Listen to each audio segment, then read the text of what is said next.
आपण पालकची पातळ भाजी बनवणार आहोत। यासाठी अर्धा किलो पालक कापून घेतलेला आहे आणि आता कुकरमध्ये एक शिट्टी काढून घेऊया।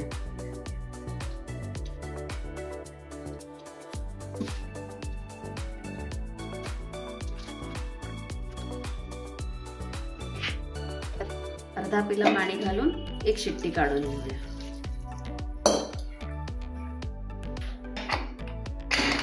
आता कुकरमध्ये आपण एक शिट्टी काढून घेऊया। एक शिट्टी दिल्यानंतर पालक हा असा झालेला आहे। यात थोडं पाणी घालून त्याला घोळून घेऊया। घोळताना त्यात थोडं बेसन घालायचंय। घोळताना त्यात थोडासा हळद, 1 चमचा बेसन,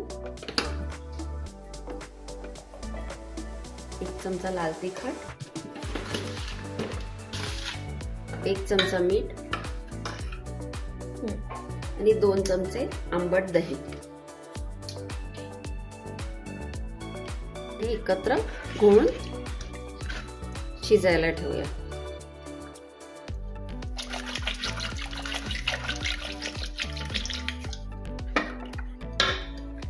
हवं असल्यास थोडं पाणी ऍड करून घ्यायचं आणि परत घोळायचं।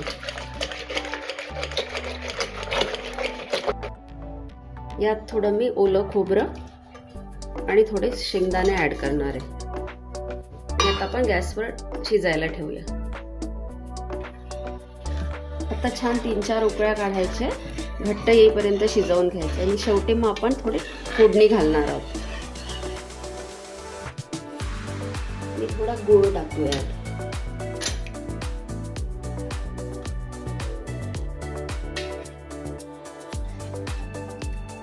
आता पातळ भाजीला असंही उकळे आलेले आहे, असं आपल्याला 10 मिनिटं शिजवून घ्यायचं आहे, थोडा घट्ट येईपर्यंत।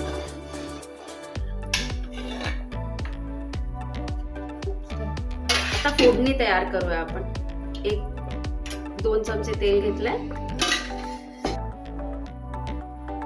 थोडं मोहरी, जिरं,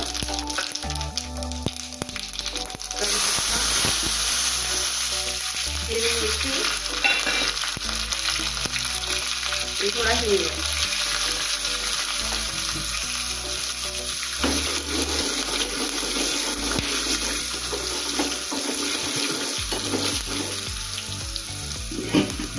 थोड्या सुक्या 2 मिरच्या।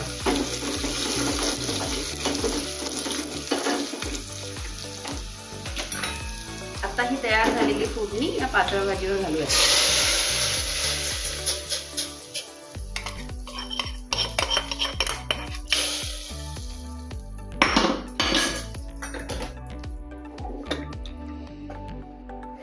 आता ही आपली पातळ भाजी तयार झालेली आहे।